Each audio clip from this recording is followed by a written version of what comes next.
Before it happened, most of us thought about fossil fuels only when we filled up our cars. Then the whole extraction industry collapsed, and we realized that something more important than transportation was completely dependent on these fuels. And that was the food system. We never thought about the fact that from growing and harvesting to processing and transportation, our food was made using fossil fuels. This is the story of a family trying to cope with the loss of those fuels. We have to grow, harvest, and forage for ourselves in a new world. It's called Foodmageddon.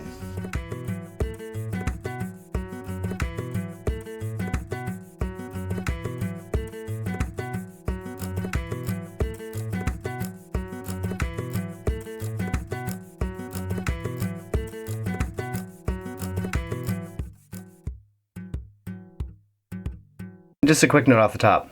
What, did you all get used to the skip intro feature on Netflix? We call it skip-tro around here. I'm going to shorten the title sequence, so starting in episode 10, if you've been skipping the first minute of the web series, you won't have to do that anymore. I'm just going to shorten it up to a couple of seconds at the very beginning. It's April, and spring has finally sprung. I've been really busy again this week, and I've started more plants and I'm taking care of my seedlings. I'm also still working with the eggs, both the ones in the incubator and the ones I'm storing to eat this winter. More on that in this episode. The mushroom spawn that I started in episode 5 has grown, and I'll show you what I did with it. I'm also starting to make some of my own chili sauce and continue working on our basement food storage. The lack of fossil fuels is now palpable at the grocery stores, as produce that relies on quick transportation is pretty much gone. Tomatoes, lettuce, asparagus, and other out-of-season produce from far away is really not available any longer. We have to get more careful in our shopping now, as we only have 2 grocery trips a month due to gas shortages, and most people continue to work from home if they're working at all. Also, Lauren came up with a great name for what we're doing here: resilience gardening. Hashtag resilience gardening. No matter what situation you're in, if you have some spare time now, because your work is becoming less time-consuming or consistent, think about putting in a garden. Sorry, don't just think about it. Actually do it. Make plans. Go forward with it. If all this clears up in the next few months, you'll still have a garden full of great vegetables to eat.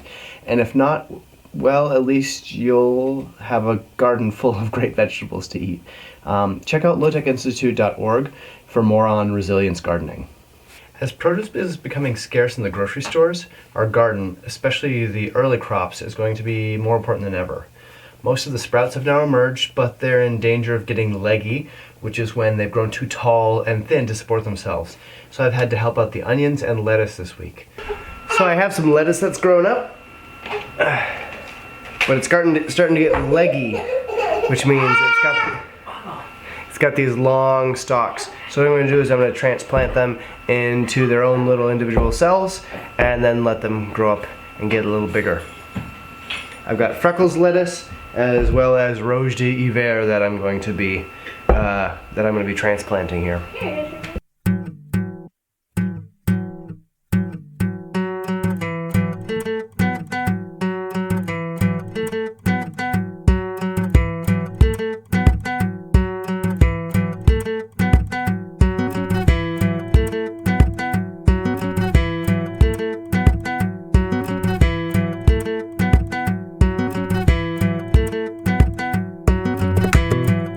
And I really should give a shout out to Charles Dowding, whose YouTube channel is one of my favorites, and he does no-dig gardening and has videos on everything from propagating onion seeds to establishing beds where you used to have weeds, to compost, everything. And he has probably one of the most beautiful gardens I've ever seen. So I'll put a link to that. It should be, I don't know, there? Maybe down there. I don't know. Wherever the link is, click it. And have fun being whisked away to a beautiful English market garden. The reason I use a sprayer instead of watering with a stream of water is that the spray especially once this gets a little more compact, it breaks the surface tension of the water, thanks to Tony Brescia in St. Louis for that tip. I've been using a spray bottle for watering starts like this for a while now, and yeah, it definitely makes a difference, because if you just pour water on there, there's a surface tension on the soil and it just kind of runs all over, whereas this gets the soil uniformly damp, and now I could pour water on there and that would be no problem. So that's a nice little extra tip. Each morning when I water all the plants, I spray them first just to get a uniform moisture on the surface. And now my onions are long enough that they need a haircut, because if I let them keep growing like this, they become leggy and they tip over. So anytime they get longer than 3 inches, I trim them down to about 1 inch, and then they'll spring back up. Maybe you should point out that I don't have luck with onions? Yeah. Yeah, I talked about that in a previous episode, thank you. Okay. So glad you mentioned that. Well, no, because you're doing this, but isn't this the first season you've done this? No. Because you were looking into why you weren't having success? No, I tried this last year. And how'd that go? I didn't trim them as assiduously as I should have. Oh. So this year I'm on it. I'm trimming them. They're gonna be great this year, Lauren. You just watch. Year of the onions? Don't start with me. You want green onions for the potato soup tonight or not? I do. Okay then. Here we go. I also watched a Charles Dowding video on growing onions from seed. I also have sets coming in the mail. Because you can't resist the onion sets. I can't. Every year I gotta buy them. Some year I'm gonna get onions, Lauren. Like pretty ones that you take pictures of and put on the gram. That's what I want, Lauren. Gram. All about the gram. I want gram-worthy onions. And then there were 30 eggs. After a week and a half in the incubator, we candled the eggs to see which ones had developing fetuses. Feti? Fetus? And which ones needed to be taken out of the incubator before they went bad and exploded. It's time to candle some eggs. This is where we use this really bright light in a darkened room and shine it through the eggs. And then we can see little baby embryos or rotten eggs. So we can get rid of the rotten eggs and keep the embryos. Hopefully the camera will pick this up, because it can be pretty cool to see the little embryos. I saw one moving around earlier. It's pretty cute. You see veins? I mean, I definitely see a lump in there. And it moves around. It's free floating. So this may be alive. Let's give it a little more time, see if it develops. Ooh, that one definitely has an embryo. Right there. Chicky, chicky, chicky! Cool beans. Can you put that in the good pile, please, nurse? Hi, chicken. Ah, so this is a porous egg. This egg is unlikely to produce a chicken because of the porosity. It's probably from one of our older girls. And I don't see anything in there. So this is probably dead. I think that's something in there. But that's got a lot of stuff up here that you were just rejecting. The porosity. On that one. Yeah, but this one, but the difference, that one, the last one looked like an undeveloped egg. This one has something going on in it. So this one I think is at least a maybe. Well, it's got the air sac, that's good. Yeah, it's got some differentiation. Yeah, what's this over here? Oh yeah, there it is. Even with the porosity, I think it's a live one. Let's take it.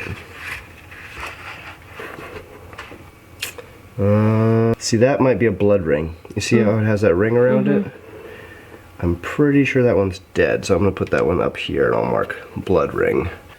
Usually we sell the extra chickens, but this year we're probably gonna keep them around for eating. That is, if I can grow enough food to feed them. Mark your calendars and check our YouTube channel this Sunday. So that's the 5th of April. We're going to start a live stream of the eggs as they begin to hatch. So last time we did this, it was really popular amongst our friends and family. They all got to watch our chickens pop out of the egg and start to cheep around in the incubator and then in their little habitat. So definitely check that out starting Sunday night through Monday or Tuesday, Wednesday this week. You'll be able to see a live stream of our chickens, hopefully. So here's a problem. Our hens are laying 4 to 5 eggs a day right now in the summer. All winter, they won't. So how do I eat these eggs this winter? I went searching on YouTube for historical ways to preserve eggs because people have been preserving eggs for a long time. You can do all kinds of fun things like pickling them and whatever, but I want eggs that I can actually use in the winter. And the best thing I found, and I'll link to this in the video somewhere around here, there should be a link. You should check it out. It's a historic reenactor who does all kinds of technological stuff from the 1800s, 1600s, 1700s. So yeah, check that out. It's a lot of great watching, but they did a test of different types of egg preservation. The best one was lime. So this is not the fruit. This is hydrated lime.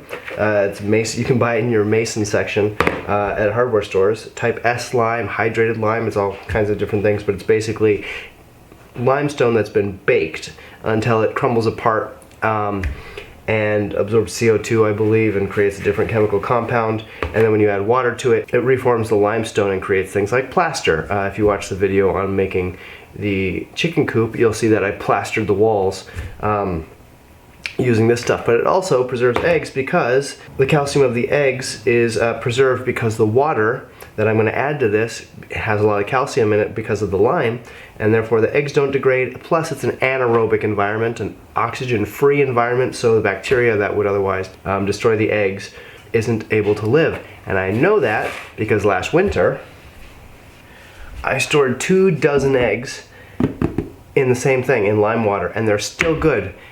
I'm not going to eat a runny egg sandwich from these eggs, but they're perfectly fine and safe for baking and other uses where you cook them. So we're going to put up a whole bunch of eggs now so that we have them all winter.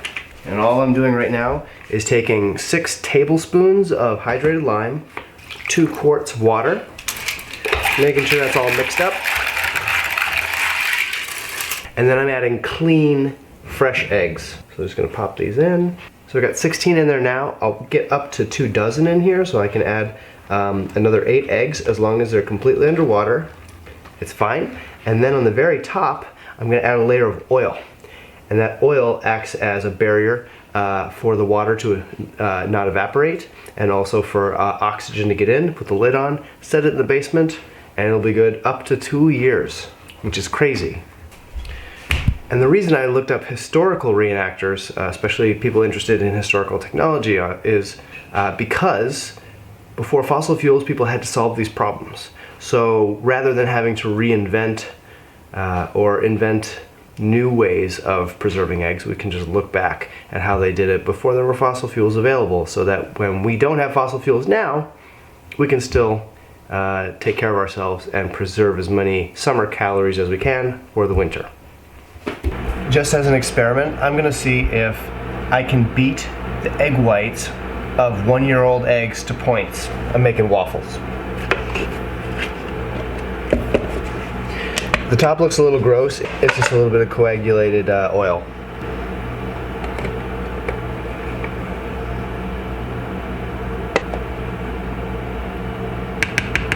I give these a rinse, get the oil off them.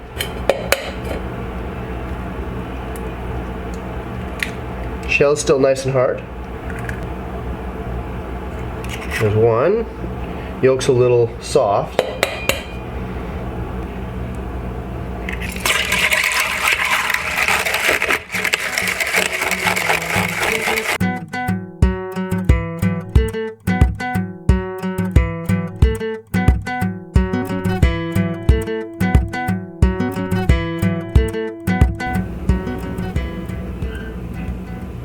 That's pretty good. For year-old eggs, that's pretty darn good.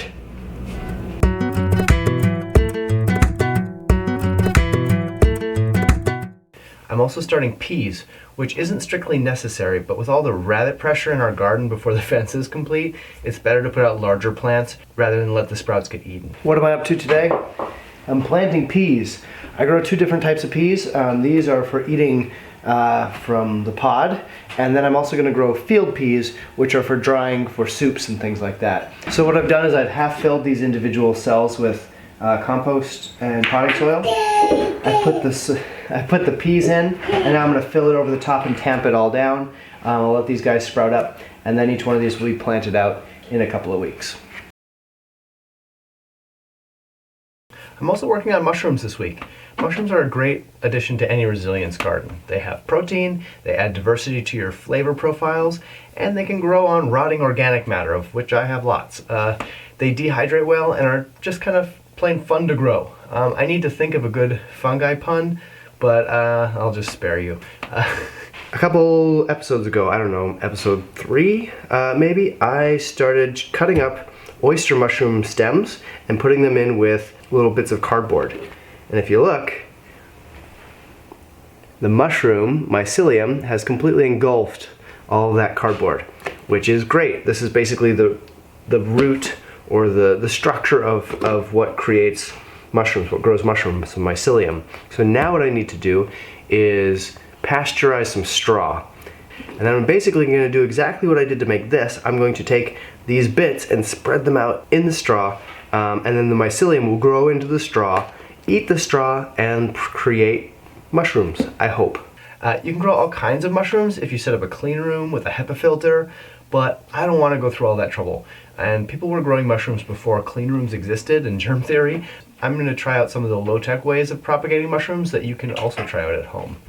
So what I have here is a whole bunch of straw. I've laid it out in the sun so that it dries. It was a little damp. But now I need to pasteurize it, which basically means heat it up enough that it's going to kill any existing mold, mycelium, or other microbes in here that might try and decompose this straw. I want to give this all to the mycelium of mushrooms. I preheated my cooler with boiling water.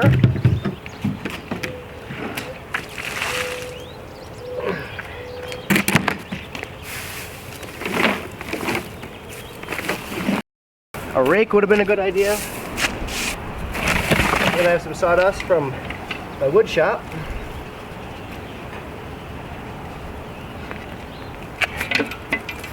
So that's nice and packed. And now I just need a couple gallons of boiling water.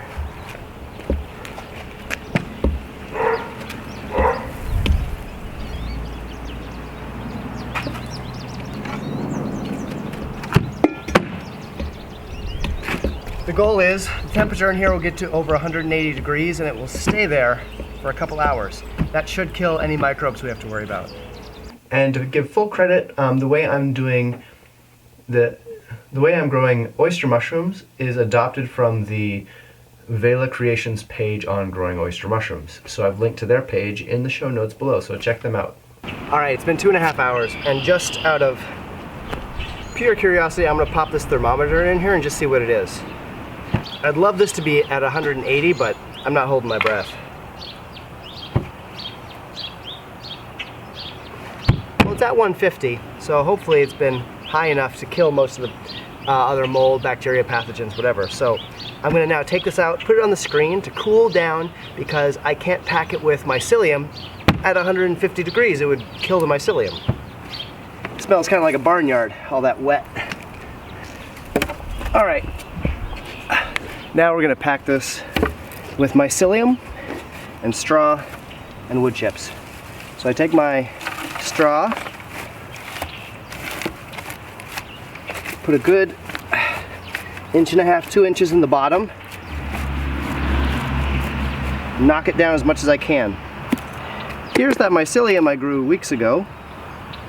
And I'm just going to take bits of it and spread it out. There's a little green mold. Any green mold gets thrown out. You don't want to inoculate it with green mold in the middle. So I spread each piece out so it's about 2 inches apart. That means I get about 9 pieces in here. And then I do another inch or 2 of sand, of sawdust. Alright, now another 9 little bits. You can't really over spread this stuff. Like if I put in too much, it's not going to be an issue. I'd rather put in too much than too little, because it's a race against time. This mycelium now has to colonize all of this straw that I'm putting in here and all of this wood sawdust, because if it doesn't, other bacteria and microorganisms will. And if this mycelium loses that race, then it's all gonna rot and be gross. And I'm definitely gonna wash my hands and not touch my face after I've been playing with this mycelium. I do not want it in my body. Probably could be wearing latex gloves. I'm sure some mushroom growers out there on YouTube will let me know that, which is fine. People grew mushrooms before we had latex gloves, but people also only live till they're 35, so, you know, what are you gonna do? If you are a mushroom grower and you have some low-tech mushroom growing suggestions for me, basically what I'm looking for are mushrooms I can grow at home without a clean room. I don't want to make a positive pressure HEPA filtered room to grow mushrooms. If you have suggestions for me to do that, please reach out. Send me an email, scott@lowtechinstitute.org. I'd love to hear from you. So now I'm going to pop this in a plastic bag just to keep the humidity up, and pop it in a dark place that's kind of warm, 60s, 70s, for a couple of weeks. I'm going to check it every day. I'm going to open the bag, make sure it gets air, and then hopefully in 3 weeks this will be completely covered in white mycelium, at which point we'll be able to put it out to fruit. So we're looking at another 3, 4, 5, maybe 6 weeks until we start getting food from this. Maybe, if we're lucky. This doesn't always work for me. I also found a bit of time to work on random projects this week. I ground up some old chilies to powder and flakes, and while doing so, it reminded me about a trip to the Tabasco factory on Avery Island, Louisiana. We went there when we used to live in New Orleans, and so I decided to try and make my own chili sauce with some of the leftover chilies. I also got to work on garden beds and a couple other projects, including our storage space in the basement. What am I up to now? I am separating chili peppers from their tops. We are going to make chili pepper flakes to go on pizza. We're going to grind some of them up into a fine powder to make chili powder, since we don't know how much longer we can buy chili powder. So this is at least a way to start experimenting with it now before we run out of our store-bought chili peppers.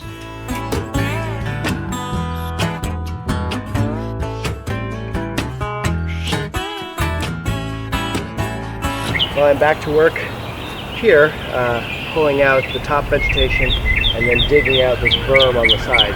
The berm is pretty low here, but as I move down, it's a lot bigger. So my goal for this week is to dig out this entire berm.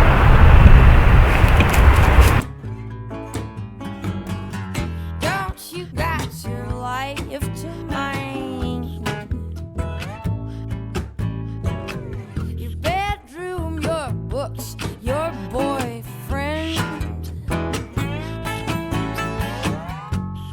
It's a sunny afternoon,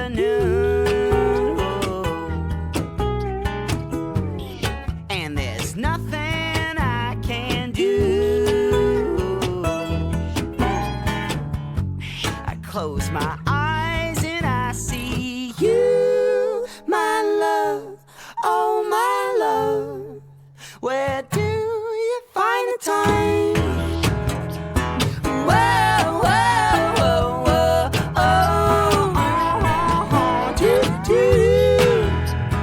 Whoa, whoa, whoa, whoa, oh. Where do you get under? It's important that I move it into position before I start loading it up, because once I start loading it up, there's no more moving it into position.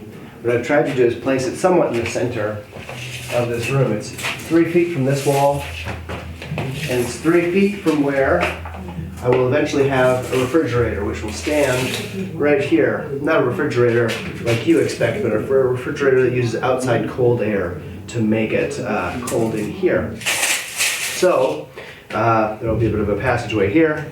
There will be more shelving back here. It's also important to be 3 feet from every wall around us because rodents can jump. I'm going to put metal flashing on these feet so so that they can't crawl up either. So it should be completely mouse and rat or whatever else rodent free to store all our grain and most of our food. Most of our food for the year, or a large chunk of it, will be stored on this. That's this week's episode. Thanks for watching. Don't forget to check out our YouTube channel this Sunday night through Monday or Tuesday to see our chicks hatching. If you haven't already subscribed, please click below. And we also have a podcast about the show, which you can find by searching for the Low Tech Podcast on most of your podcast providers. Next week, we'll see how many of our chicks hatched, and we'll bring you lots of fluffy cuteness. We'll also spend more time in the garden as the weather continues to warm. We'll finish fences, and we'll get some peas in the ground. I also continue to post on the blog at lowtechinstitute.org. We're starting work on a series of blog posts about how you can spend your free time gardening and growing food for yourself and your community in a resilience garden. Thanks for watching, and please do share this episode or the whole series with some friends. Thanks, stay safe, and good luck. You, my love, oh my love, where do you find the time?